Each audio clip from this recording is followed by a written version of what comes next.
Star Wars The Last Jedi. Guys, it comes out in a matter of days. Director Rian Johnson recently said in an interview that he studied JJ Abrams' The Force Awakens, quote, forensically. That's kind of a word I'm going to start using.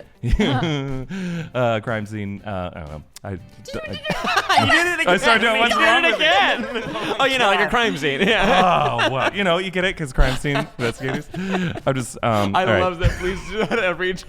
No, I'm Please gonna do ruin her joke. Okay. Specifically, Johnson singled out the scene showing Rey's Force Vision flashback, saying he studied it for clues for how to continue the story in The Last Jedi. Now, I don't know about you guys, but I've been rewatching the Star Wars movies this week in preparation, including The Force Awakens. So I thought we could do the same thing here, re-examining that Force Vision scene to remind ourselves of the cryptic details, speculate on what they could mean, and see if we learn anything new. What do you guys think? Let's do it. Yeah. Cool. So JJ Abrams stuck in a lot of mysterious visuals and sound design in this sequence, and let's start out with the visuals. Sure. So, just to kind of recap here, Rey snoops around Maz Kanata's basement and finds Luke Skywalker's lightsaber, and the moment she touches it, she's transported to this corridor. Now, if you remember, this is the same corridor where Luke fought Darth Vader in Cloud City in The Empire Strikes Back. Our hands touch. Our hands touch. We're so excited. We just saw hands. Oh, goodness. Oh my God. We're in love. Yeah, I think so. Thanks, JJ. Concept art, actually, for The Force Awakens suggested that Rey was actually going to see that dramatic end of Luke and Vader's fight. Like the history of the saber. So, would it be a recreation then? Just to maybe up another, to the HD quality of the movie. Maybe, yeah. I was thinking, in Harry Potter, how when the wands touched and backfired, he went through all the last spells that were cast. Oh, that's like the that. previous battles of the... Yeah, that's because cool. that's where he fell out from Cloud City and he lost his saber. I bet there's a big part of that because as everything that we see here are connections with the previous Jedi who have wielded this weapon. Jedi could be plural or singular, as we know. What a silly word that people go crazy silly about. Is it multiple Jedi? How many? Or is it the one? How many? We don't know. Okay, me. so this I'm that corridor person. twists and it caves in and leaves Rey beside Luke as he kneels beside R2. And that shot was in the Force Awakens teaser way back when. And new shots from the Last Jedi trailer make it looks like Luke is witnessing the burning of a Jedi temple. And in this sequence, in the wide shot of Kylo surrounded by bodies, if you look closely, when the lightning strikes, you can see the silhouette of what looks like that temple in the background there. You can see a bit of a structure. So that's where they were learning. It seems like, yes, these are the bodies of some former many. Padawans. Like, yeah, there's all hundreds. the way over there. Oh, hundreds. Okay. I don't know. I didn't count. I assume. I didn't get too obsessed with it. I know exactly what's happening Yeah. here. Kylo Ren became a mean girl. Yeah. And he got his they're called the Knights of Ren. Mm-hmm. Oh, the plastics. They were called plastics in Mean Girl. That's what they were called. They were the bullies. They know when it's raining. Yeah. And they took out everyone, basically. That was the And dark I think end maybe of Rey Mean was Girls. was she at the academy? Because she was only 3 when we see the next She might clip. have been. That's kind of the next mystery here, because we see Rey turns around. She sees herself as a young girl screaming after a ship that left her behind, and you see that fat bulbous hand that's probably belonging to Unkar Plutt, the scrapyard owner back on Jakku. It's a mystery why she would have been left with him, of course, and why it seemed like he owned the Millennium Falcon, right. didn't he?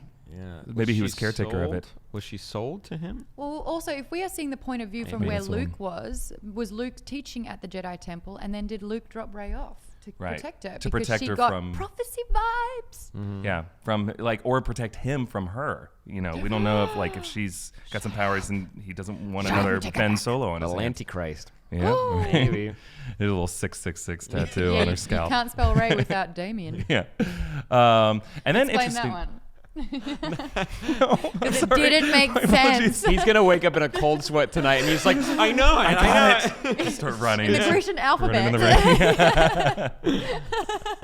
I'd mad applause if you were able to do that. That'd be amazing. Okay, well, another interesting shot here. When Rey turns back to see that shuttle that young Rey is screaming at, and the sun transforms into this red rectangle right before it jumps to Kylo Ren. It's a similar shape to the eyepiece of Kylo Ren's mask, so it's suggesting maybe he is watching her in this vision. And then, of course, she's transported to the snowy forest of the Starkiller base, a location that she travels to later in the movie, and Kylo jumps out. So it's kind of like we're seeing future and past all coming together. And we know that Kylo can tap into the mind. Right.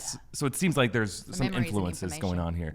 Yeah. So we've kind of made some observations. Do you guys see anything else here that this was what could happen? I like the idea of tapping into the memories of the previous wielder, or we could be looking at premonitions from furthest in the future to the most recent. So like maybe because if the last one was this, she did run into Kylo Ren eventually. After this, she got tortured, and then she was in the forest. You guys saw the movie, and then maybe then leading into that, because she also was in some like it cut to her looking at Luke, I believe, when he's touching R2. So that could be a memory, or that could be leading into the memory of all the scenes that we've seen in the trailers for Last Jedi so far of her in like lava land or fire forest, wherever, classic Jedi places. Yeah, something like that. Maybe it's moving. Maybe we're looking at furthest down the line that she ends up there, so it kind of like parallels the other Star Wars movies. Do you know what I don't like about any of this? JJ put this in a movie and had really no foresight into what it meant, and Ryan has to make something of it. That's what I don't like. This is Lost, though. This is Lost JJ of like, I'm going to make some cryptic, cool-looking imagery, and we'll figure it out later what it means. Like, this is, I mean, he loves the whole idea of the mystery box. In the first season make of the box, Lost, not what's inside. Yeah, in Lost, you threw polar bears, you threw smoke monsters, you threw typewriter sounds in the woods, and then the others, and you're like, okay, go ahead, there's a hatch. I like the seed to be planted because they know there's where a reason it's going. for it. No. Yeah, no. And he may have a reason. I think no. JJ might have been playing coy and not wanted. Like, he has been a huge collaborator. Ryan studied this to write the script. Well, that's something he said in an interview. I believe he has watched it because he wanted to be consistent with the visuals of it, and he wanted to maybe extrapolate on them. We'll see. I trust Ryan. Like, Ryan Johnson to me seems like the best puzzle assembler. Yeah. Like, the guy Looper is such a brilliantly well thought out film. I was about to ask what the last movie was, and that since that movie has to work in two different time periods and figure it out. Don't mess with time. There you go. That's what my rule is with writing. Yeah. He made it. He figured it out. He figured it out in a way that really, really works. So I'm excited to see what he does with these visuals. But let's actually talk, because we're talking about the way that the past battles and the past wielders of this weapon and the sound design doubles down on that in a really interesting way in this sequence. Abrams mixed in, and Abrams and a sound design team, actually, we should credit everybody, worked in lots of bits of audio. It's kind of tough to catch the first time around, but rewatching it should definitely ring a bell. First, the moment Rey touches the lightsaber handle, obviously, it does the sound of an ignition of a lightsaber. But then, as she goes in the corridor, we hear Darth Vader's iconic breathing and the sound of young Rey screaming. But then we hear the voice of Yoda echoing that start of the line from Empire. It's energy. So it's coming together in a really subtle, cool way. But then next you hear this mysterious roar. It could be Snoke or Kylo Ren. It's not really clear what this is. But then you hear the sound of Luke screaming. Yeah, and it's and that echoes impossible. as well. And then during this, we hear Yoda complete his line: "Surrounds us and binds us."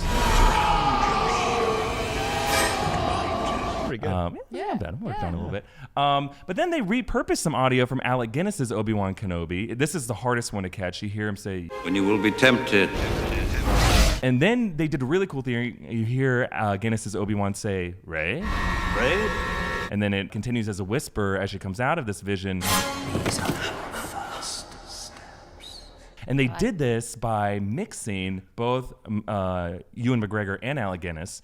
For Guinness, they sampled him say to R2-D2 in A New Hope. Don't be afraid. And they cut out the Rey of that. That's wicked cool. And then they mixed it to Ewan McGregor. They brought him into an ADR booth and they just had him whisper into a microphone, all sexy like, "These are the first steps." So I don't know. What do you guys think? Like, what can we conclude from this? Does this tell us anything about? So far, no. This, not well, for me. for me, No, it doesn't. For me, it just obviously is the passing of the baton, but in this stage, the baton is the lightsaber. Yeah. Oh, because cool. it looks like But it's, I mean, with the Skywalker, it's a trilogy, and so now we have the next Skywalker trilogy. So it's my mind that Rey is a Skywalker. Right. And then these are the first steps, and so this is the first time that she's kind of tapping into it. She's Harry Potter all over again, you know. It's a poor orphan child that's making do with their really crappy life, and then all of a sudden, boom, they're inundated with information where it's like you are so much more than you know you are. Yeah. And then they slowly kind of seep in all this information. Yeah. In a way, it makes the Force like more of a physical place too, kind of. Yeah. It makes it like, even though it's fun to have the Force ghosts and everything like that. I think this idea of that it like you tap into some other, it's another thing, it's another dimension to what this universe is in this galaxy where we're at. And I think it's just more fun than just seeing like a ghost, a blue ghost walking around. Right. It's like, no, you get the full memory of whatever this thing is trying to show you, whatever the Force is trying to teach you, wherever you're supposed to go. It's gonna like totally immerse you. We've had visuals like that before. I don't know if you noticed when Luke was undergoing his training on the The Dagobah cave, system. yeah. He went to the cave. What did he and see? He saw himself wearing Vader's mask. Oh Yeah. no. So, and I like that. Some kind of God damn it, Sam. impressionistic. Meet me on my level. no. One day. They use a bit of surreal imagery. I love this design. This is one of my favorite scenes. I love this kind of cryptic stuff. And I think it does accurately display what someone who does not understand what the Force is experiencing it for the first time. It's a collage of different influences and ghosts, and it should feel like a crazy, trippy dream sequence. And I'm looking forward to seeing more of this because, yeah, I think that one shot of Luke's face in Darth Vader's mask is probably the most surreal it gets in the original trilogy. Yeah. And other than that, yeah, it is just voices and Force ghosts. And I am looking forward to seeing like more of, because I feel like the Force is such a dense, complicated, mysterious thing. And it's, as Lucas said, it's like poetry. And he was referring to like what, Jar Jar coming back? I don't know, but I would like to see a real poetic approach. Yeah. And I hopefully they do I want more to of put that. money down. I think we're going to see the Knights of Ren. I think that Kylo is going to actually, bring in his army, his right-hand men, the Knights. Yeah, the Knights. Knights. Yeah. Nice. You know. And yeah, kind of like, how do I say this delicately? FS up. Oh. Comment down below and tweet us at New Rockstars. Like this video, share it around, and subscribe to New Rockstars for the deep dives and all the stuff you love. Guys, bye. See you next week. Bye. Star Wars with you next week. Star Trek. Star Wars. Star Trek.